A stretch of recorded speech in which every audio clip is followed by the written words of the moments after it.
ท่านผู้ชมที่เคารพในปี2024ที่ผ่านมาการจัดตั้งปฏิบัติเวียกงานกาแดงแห่งชาติมีผลสำเร็จหลายด้านเป็นที่น่าพึงพอใจ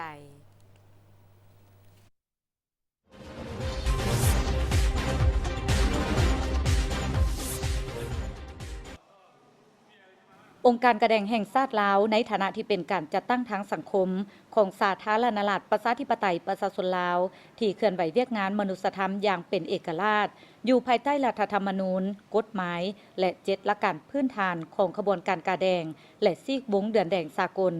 ได้จัดตั้งปฏิบัติ10แผนงานของเวียกงานกาแดงแห่งชาติมีผลสำเร็จอย่างน่าพึงพอใจ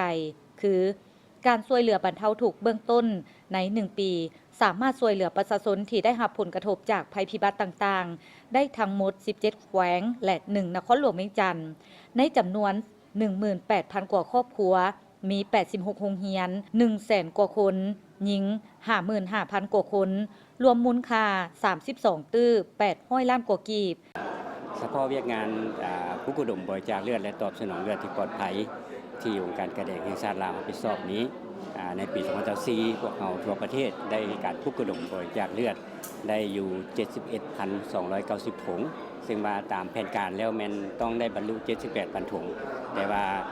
พวกเขาบ่สามารถบรรลุตามแผนการหมายความว่าปฏิบัติได้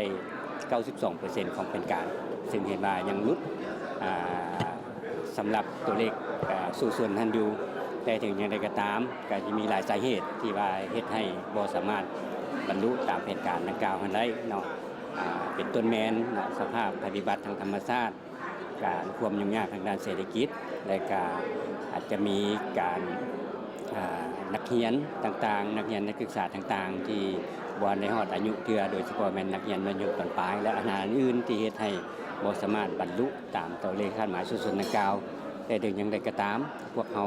ทางสถาบันแห่งชาติอยู่ขั้นศูนย์กลางก็คือศูนย์เลือดแขวงในขอบเขตตัวประเทศในปี2025นี้พวกเขาก็จังได้บุกบืนสู่ชนให้ได้ตามแผนการที่ทางสภาแห่งชาติรับรองคือปี2025นี้ทั่วประเทศต้องให้บรรลุ 80,400 ถุงซึ่งว่าพวกเขาก็ได้แบ่งตัวเลขคาดหมายสู่ชน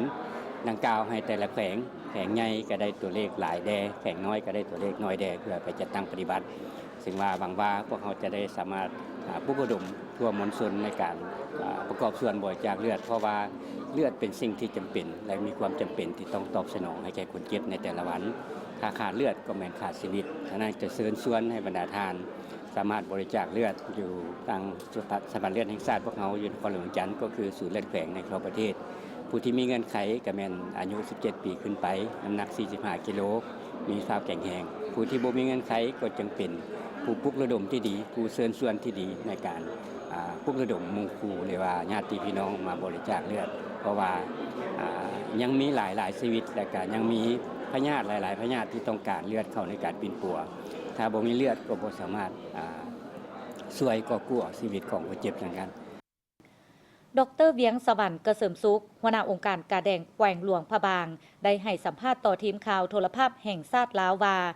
เวียกงานการจัดหาและสนองเลือดที่ปลอดภัยและเวียกงานอื่นๆที่ปิ่นอ้อมขององค์การกาแดงแขวงหลวงพระบางได้รับการจัดตั้งปฏิบัติเป็นอย่างดีแสดงออกในเวียกงานจัดหาเลือดและสนองเลือดที่ปลอดภัย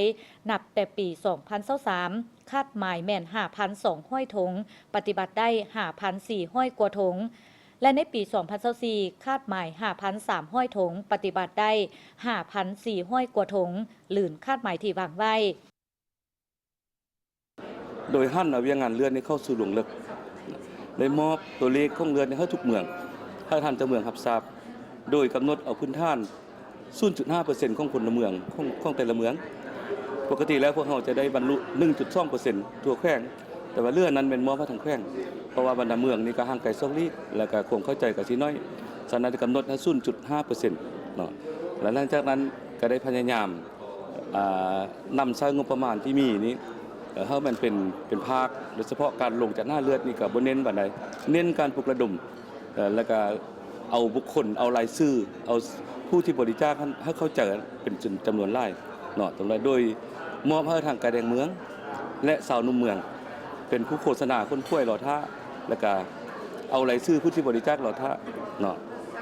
อันนั้นมันอันพ้นเด่นที่พวกเขาได้เฮ็ดเอาหั่นเอาสู่หลวงลึกปี2025นี่เป็น 5,500 พวกเฮาก็ปฏิบัติใน3 เดือนเข้าเดือน4นี่มันได้แล้ว 1,600 ปัจจุบันนี้เนาะทุกปีมันลองจากศูนย์กลางเป็นกายแดงลงกระบางรถอันนั้นเป็นวิธีการค้นคว้ยเนาะจัด5คืนอันนั้นส่วนเวียงงานอื่นเป็นต้นเวียกู้ให้ฉุกเฉินก็ได้เคลื่อนไหวอย่างเต็มเต็มหน่วยโดยเฉพาะวางปูนปีเมื่อลาวผ่านมานี้พวกเราก็ได้ประจำการสแตนด์บายแก้ไขปัญหาช่วยสังคมและพื้นฐานแท้ๆมันสามารถรับใช้ประชาชนทุกเวียกงานของมนุษยธรรมนี้ดังนั้น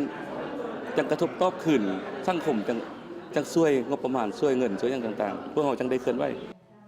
ในระยะ1 ปีที่ผ่านมาองค์การกระแดงแห่งชาติลาวได้ตั้งหน้าจะตั้งปฏิบัติแผนพัฒนาเวียกงานกระแดงด้วยความเป็นเจ้าการและมีความรับผิดชอบสูงมีความสามัคคีมีความห่าวหันปฏิบัติเวียกงานอย่างมีความรับผิดชอบสูงในนั้นได้ปลุกระดมคนขวายเลือดให้เพียงพอทั้งปลอดภัยและตอบสนองความต้องการของสังคมการช่วยเหลือผู้ที่ได้รับผลกระทบจากภัยพิบัติผู้ทุกข์ยากขาดเขินเปลี่ยวพลอยด้วยโอกาสในเขตห่างไกลศอกลีกการกู้ภัยฉุกเฉินต่อผู้ประสบภัยการช่วยเหลือคนเจ็บอุบัติเหตุทางท้องถนนเวียกงานน้ำสุขาภิบาลโภชนาการการปฐมพยาบาลการตอบโต้พยาธิระบาดซึ่งได้ประกอบส่วนเข้าในการจัดตั้งปฏิบัติเวียกงานอย่างมีผลสำเร็จ